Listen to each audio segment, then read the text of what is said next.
नमस्कार, छायाज रेसिपीजमध्ये आज आपण रव्यापासून खूप मस्त चमचमीत रेसिपी बनवतो आहे। तर यासाठी इथे मी 1 वाटी रवा घेतला आहे। इथे आता मी 1 वाटी पाणी घेतलं, यातलं अर्ध यामध्ये घातलं। सगळं इथे 1 वाटी पाणी घातलं आहे। रवा भिजेल इतकं यामध्ये पाणी घालायचं आहे आपल्याला। आता हे झाकून असंच बाजूला ठेवूया, म्हणजे रवा छान फुलेल। तर 10 ते 15 मिनिटासाठी हे मी झाकून ठेवलं होतं। 15 मिनिटानंतर रवा छान सॉफ्ट झाला आहे। आता यामध्ये 3 चमचे गव्हाचं पीठ घालायचं आहे। गव्हाच्या पिठामुळे रव्याला बाइंडिंग यायला मदत होईल। इथे आता मी आणखी पाणी घालते यामध्ये। हे आपल्याला घट्टसर हवंय मिश्रण, जास्त पातळ करायचं नाही आहे। आता हे मी असं फेटून घेते, यामुळे आपली रेसिपी छान हलकी फुलकी जाळीदार व्हायला मदत होईल। 3 ते 4 मिनिटं हे फेटून घ्यायचं आहे। आता यामध्ये बारीक चिरलेला कांदा घालायचा आहे, बारीक चिरलेली हिरवी मिरची घातली, कढीपत्ता घातला बारीक चिरून,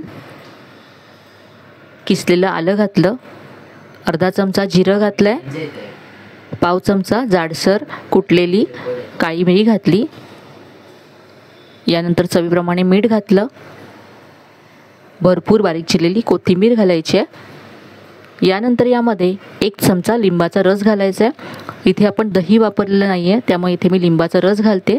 दही असेल तर तुम्ही 2 चमचे दही घातलं तरी चालेल। मिक्स करूया हे सगळं। तर आज आपण यापासून रव्याचे बोंड बनवतो आहे।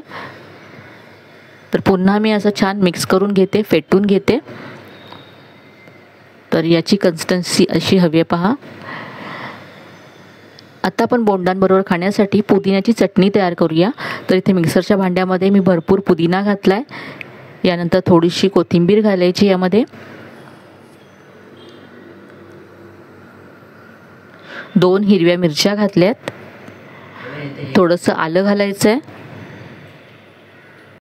चवीप्रमाणे यामध्ये मीठ घातलंय, अर्धा चमचा लिंबाचा रस घालायचा आहे, आणि यानंतर 1 चमचा इथे भाजलेली चण्याची डाळ घातले। यामुळे चटणीला घट्टसरपणा यायला मदत होईल। पाणी घालून चटणी वाटून घ्यायची। चटणी तयार आहे। आता आपण बोंड फ्राय करूया। तर इथे मी तेल व्यवस्थित असं गरम करून घेतलंय। गॅसची फ्लेम मीडियम करायची आणि गोल आकाराची अशी बोंड तेलात सोडायचे।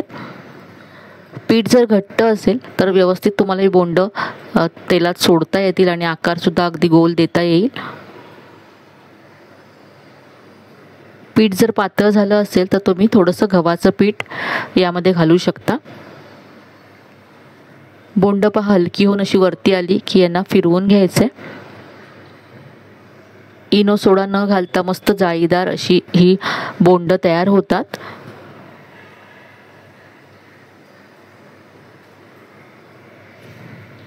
गोल्डन ब्राऊन रंग होईपर्यंत आपण फ्राय करूया ना।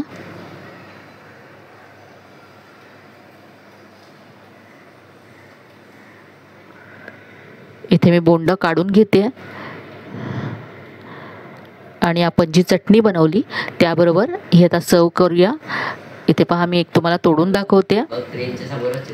अगदी मस्त जाळीदार अशी बोंड तयार झाली आहेत, हलकी होतात खूप। सध्या पावसाळा सुरू झालाय तर अशी तुम्ही बोंड एकदा तरी नक्की बनवून पहा। यामध्ये सगळं साहित्य घरी उपलब्ध असेल असंच आपण वापरलंय।